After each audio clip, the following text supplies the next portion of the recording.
गोलोक के बाद इस चराचर जगत में जल ही जल था और उस जल शयन में महाविष्णु जी विश्राम कर रहे थे। महाविष्णु के नाभि कमल से ब्रह्मा जी का प्रादुर्भाव हुआ। ब्रह्मा जी प्रकट हुए और सृष्टि के निर्माण कार्य में व्यस्त हो गए, तपलीन हो गए। तब महाविष्णु के कानों के मैल से दो राक्षसों का भी आविर्भाव हुआ, मधु और कैटभ। मधु और कैटभ प्रकट हुए और उन्होंने देखा कि कमल में एक दिव्य पुरुष तपलीन है, तपस्या मग्न। तो वे भूख के मारे उसे खाने को दौड़ पड़े। कोलाहल मचा, ब्रह्मा जी का ध्यान भंग हुआ और वो देखे कि मेरी ओर दो विशालकाय राक्षस भागते चले आ रहे हैं। तो वे भय के मारे श्री महाविष्णु की निद्रा शक्ति अर्थात भगवती का आह्वान करने लगे। माँ भगवती वहां प्रकट हुई और उन्होंने ब्रह्मा जी से अपने बुलाने का आशय पूछा, कारण पूछा। ब्रह्मा जी ने सारा वृतांत कह सुनाया। माँ भगवती ने ब्रह्मा जी के इस निवेदन को स्वीकार किया। माँ भगवती श्री महाविष्णु की निद्रा शक्ति है, आदि शक्ति है, उनके शक्ति स्वरूप है। उन्होंने श्री महाविष्णु को जगाया। महाविष्णु जी जागृत हुए और आंखें जब खोली तो क्या देखते हैं, मधु और कैटभ ब्रह्मा जी की ओर दौड़ पड़े हैं। उन्होंने सर्वप्रथम उन्हें समझाने का प्रयास किया, उन्हें चेतावनी भी दी, पर मधु और कैटभ ने यह विचार किया कि यह तो अकेला है और हम दो हैं, विशालकाय हैं, यह हमारा सामना किस प्रकार कर पाएगा।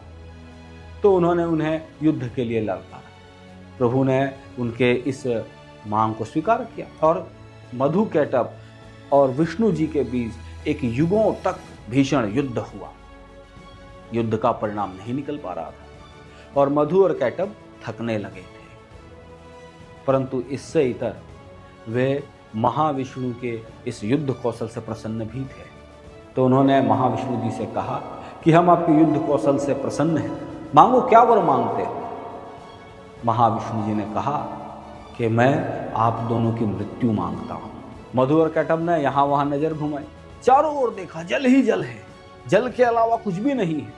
तब उन्होंने बड़े ही हास्य भाव से कहा कि हमने आपको अपनी मृत्यु दी, परंतु हमारे मृत्यु सूखे स्थान पर, किसी ठोस स्थान पर हो और ऐसी जगह हमारी मृत्यु हो जहां पर जल ना हो। प्रभु ने मुस्कुराते हुए अपने जंघा का विस्तार किया, विस्तार करते चले गए और उसी तरह मधु और कैटभ भी अपने शरीर को बढ़ाते चले गए, विशाल से विशालतम होते चले गए। अंततः चतुर्भुजी महाविष्णु ने उन दोनों को पकड़ा और एक झटके में अपने जंघे पर ला करके पटक दिया और अपने सुदर्शन चक्र से उनके कई टुकड़े कर दिए। अथाह जल में मधु और कैटभ के मैदे बिखरे हुए पड़े थे। तब सूर्य की दिव्य प्रभा से वे मैदे सूखने लगे। सूखते सूखते वो ठोस स्थल में परिवर्तित हो गए और इस प्रकार पृथ्वी का आविर्भाव हुआ, पृथ्वी का प्रादुर्भाव हुआ। मधु और कैटभ के मैदे से निर्मित होने के कारण से ही पृथ्वी का एक नाम मेदिनी भी पड़ा। मधु और कैटभ का संहार करने के कारण प्रभु श्री हरि को क्रमशः मधुसूदन और कैटभ भजित भी पुकारा जाता है। तो इस प्रकार हुआ मधु और कैटभ के मैदे से इस पृथ्वी का निर्माण। ऐसे ही अन्य दिव्य पौराणिक गाथाओं के लिए मेरे साथ जुड़े रहें, मेरे इस चैनल को सब्सक्राइब करें। राधे राधे।